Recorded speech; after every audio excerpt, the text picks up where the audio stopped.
noite, pessoal. Estamos hoje aqui na UTFPR. A gente vai fazer a apresentação sobre caprinocultura leiteira e apresentar aí os principais aspectos do desenvolvimento dessa cultura e o manejo.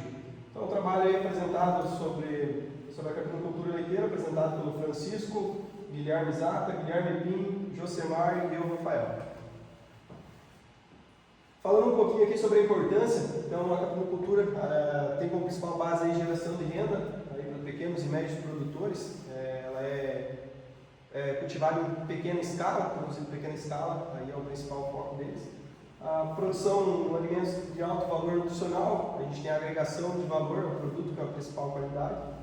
A adaptação dos animais a diferentes condições climáticas, então aí o caprino ele vem de uma origem de regiões onde era muito montanha, então ele tem essa questão dessa adaptabilidade e que facilita aí a adaptação dele em diferentes climas e regiões. E o aproveitamento de áreas menos favoráveis, aí a bovinocultura fazendo uma relação, então lugares onde não se tem aí qualidade para se cultivar, para se produzir bovinocultura, a gente pode entrar aí com a caprinocultura leiteira e agregar aí o valor e as condições. Um panorama geral aí sobre a caprinocultura. Então, os principais produtores a gente tem Índia, China, Paquistão e Bangladesh. O rebanho do caprino mundial hoje gira em torno aí de 1 bilhão de cabeças. O rebanho no Brasil, no ano 2024, mais ou menos aí 13 milhões, quase 13 milhões e 300 mil. E no Brasil, destaque para a região do Nordeste, onde 91% da produção ela vai estar concentrada nessa região aí, devido aí à adaptabilidade dessa raça, desse animal. A estimativa aí de produção de leite no Brasil para a caprinocultura leiteira foi em torno de 35 milhões e 740 mil litros no ano, aí em 2012. A gente acabou encontrando aí dados mais recentes, mas trouxe essa média aí como base. E o crescimento ele vem no mercado aí de derivados de caprino. Então a gente tem uma evolução aí para produtos e derivados que está em crescente escala. Então, boa noite, pessoal. Vamos complementar, vamos dar sequência aí na fala do Rafael Solim. Para a gente começar a pensar no manejo de caprinocultura leiteira, a gente, primeiro de tudo, a gente tem que classificar, vamos dizer assim, o nosso plantel, vamos dizer o que animais a gente tem no nosso plantel. Então, aqui a gente trouxe uma tabelinha aqui bem didática, que dá para entender bem. O cabrito ele vai de filhotes de 0 a 6 meses, o odete, o marrã, que é o macho ou a fêmea, jovem de 6 a 15 meses, o bode, macho adulto, e a cabra, fêmea adulto. Daí a gente pode ter lactação, por exemplo, que vai estar dentro desse nosso sistema produtivo aí, ou não, ou apta, por exemplo, para reproduzir. Enfim, tudo isso é importante para a gente definir manejo alimentar, manejo reprodutivo, manejo sanitário para cada fase. Aí a questão, voltando agora a apresentar aí as principais raças da caprinocultura leiteira. Então a gente tem aí o Sâmen, tem essa característica branca, o ubre bem característico. Temos a raça alpina, uma raça um pouco mais, apresenta mais uma rusticidade. Também vamos ter a Toggenburg, aí tem aspecto cinza, aspecto chumbo, cor de chumbo.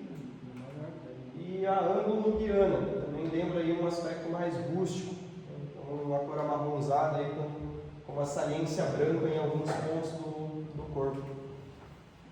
Questão da característica do leite caprino, então ele vai ter aí características, parâmetros, ele tem uma alta digestibilidade, menores glóbulos de gordura, ele é rico em cálcio, fósforo e proteínas, e é utilizado aí para pessoas que têm uma certa intolerância ao leite tradicional bovino, faz a opção aí para o leite caprino.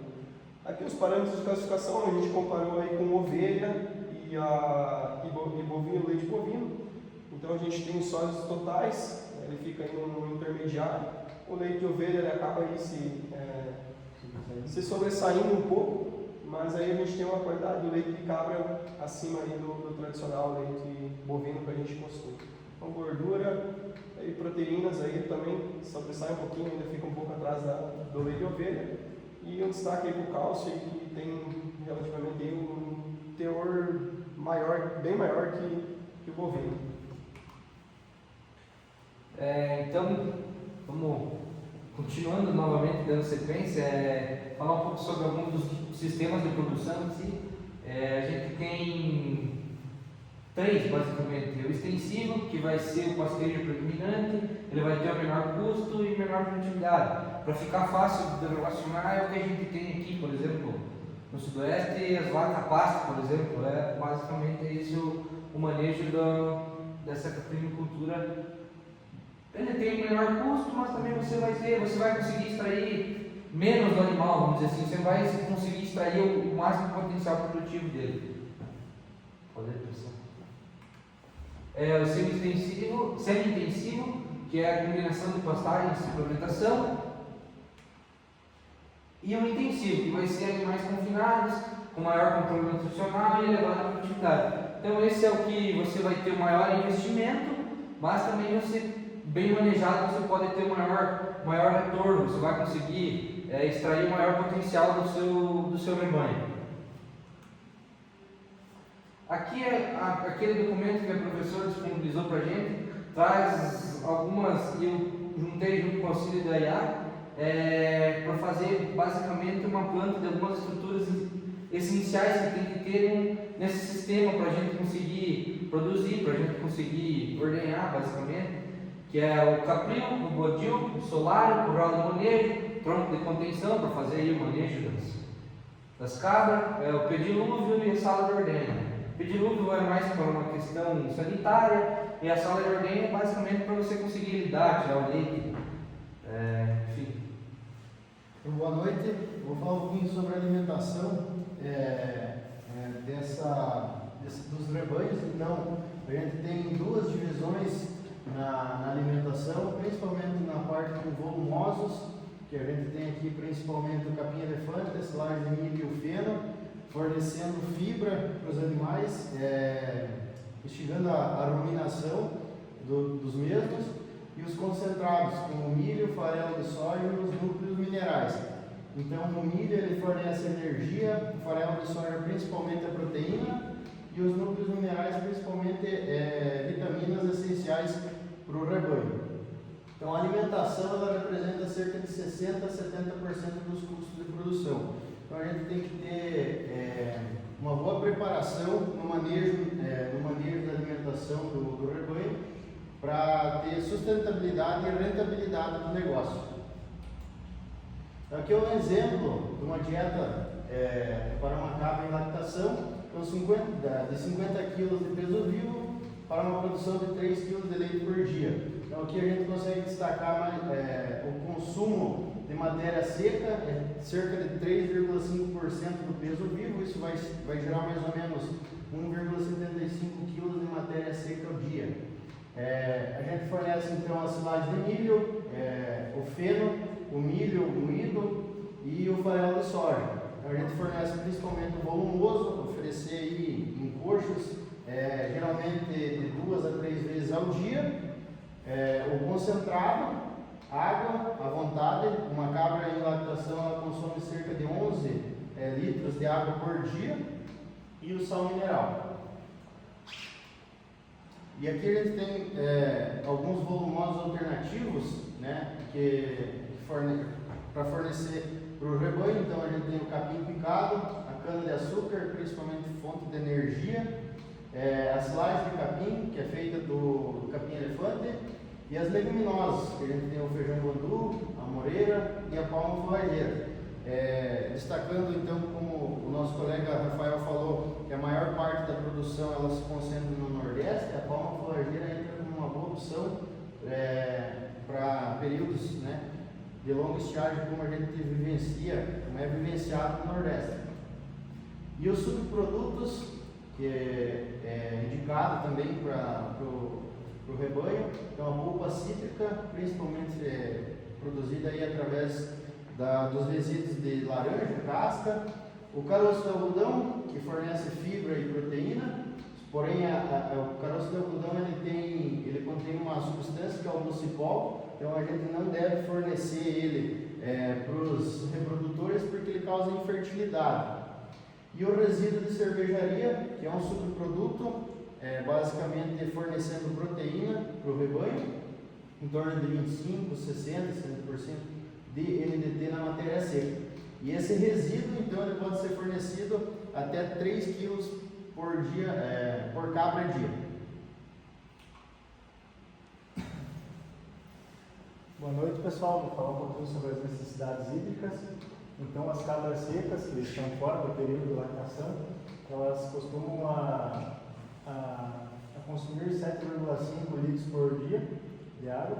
Os bodes também essa mesma quantidade, e as cabras em lactação elas aumentam o consumo de água. Então, elas consomem 11 litros por dia. E água à vontade de qualidade, né? Lembrando que isso é muito importante.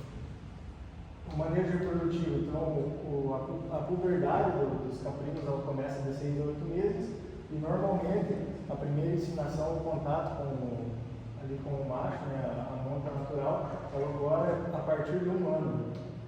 E a gestação dura aproximadamente 150 dias.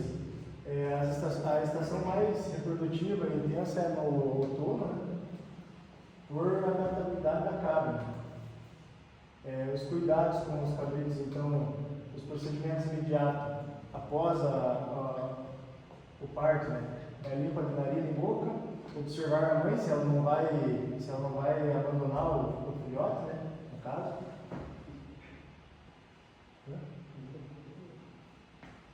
Observar a mãe se ela não vai rejeitar a cria, né? Estimular a mamada, né? Também é muito importante o consumo do colostro. Cortar e desinfectar o umbigo, que também é uma prática muito importante, prevenindo aí os parasitas externos. Né?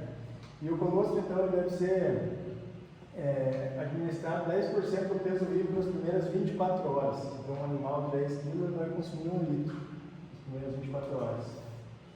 Daí aqui a gente tem a ordenha, né? A prática de higienização dos tetos, que é muito importante. Antes de começar o processo da ordenha, a limpeza dos equipamentos, que deve ser feito principalmente com detergente ácido ou alcalino, o controle de mastite, que também entra nessa parte da higienização dos equipamentos, fazer o uso de um bom pose pré-dipping, e o resfriamento imediato do leite. Né?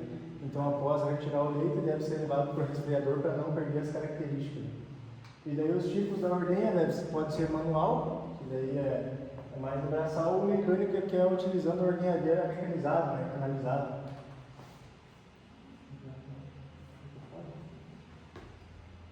Boa noite, pessoal. Peço um pouquinho de desculpa já pela minha voz, não estou em condição, mas estamos seguindo.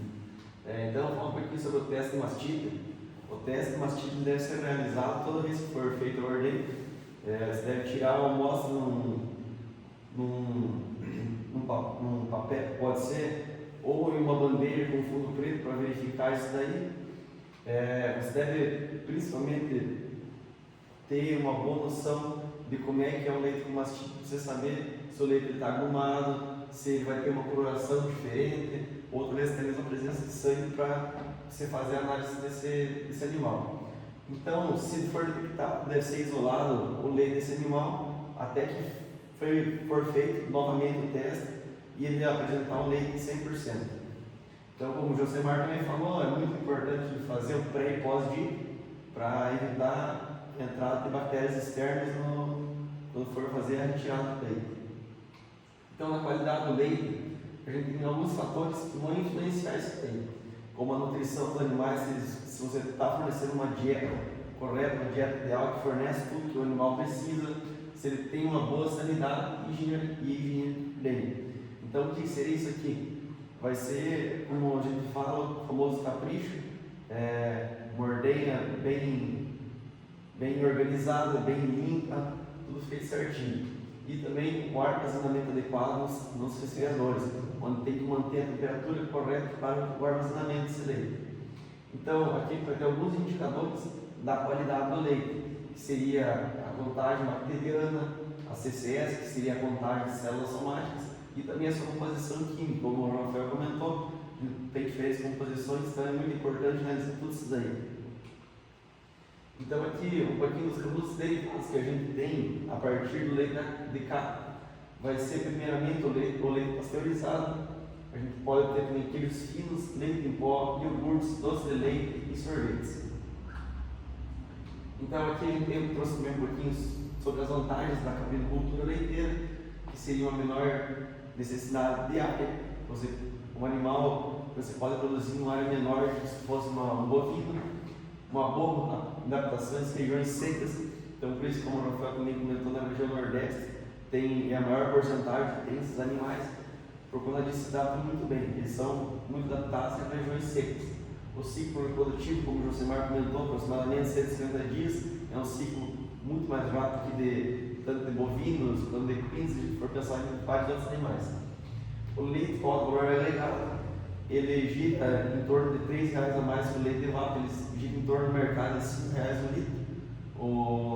O leite de vaca leiteira, bovino, vai girar em média de R$ 3, então o leite da cabra vai girar em torno de R$ 5. E o leite da ovelha pode ir até R$ 12, então ele tem um valor um pouco mais agregado. E também a gente tem a possibilidade de industrialização da propriedade, que seria, como eu vou comentar aqui, que a gente tem um mercado não muito limitado para algumas regiões. Então, quem prioriza já processar esse leite aí vai se adequar melhor ao sistema, pois não é um comércio muito forte. Então a gente também tem custos altos de alimentação, por ter que fornecer uma dieta muito boa para conseguir obter um resultado bom. A gente tem que ter um bom controle sanitário, como na ordenha, pós-dica, pré-dica. E também a gente tem um investimento inicial em instalações de equipamentos, onde a gente tem que adaptar tudo para os caprinos, que é uma estrutura totalmente diferente. Né? Então, pessoal, fazendo uma finalização aí sobre a apresentação, que a gente apresentou aí os principais tópicos e algumas condições. O que a gente vê hoje, a aquicultura, ela falta, principalmente a parte leiteira, falta aí uma conscientização, uma promoção para que as pessoas tenham o costume de consumir os produtos. Então, de uma visão geral, o Brasil ele tem condição, tem capacidade, tem tecnologia para fazer a produção.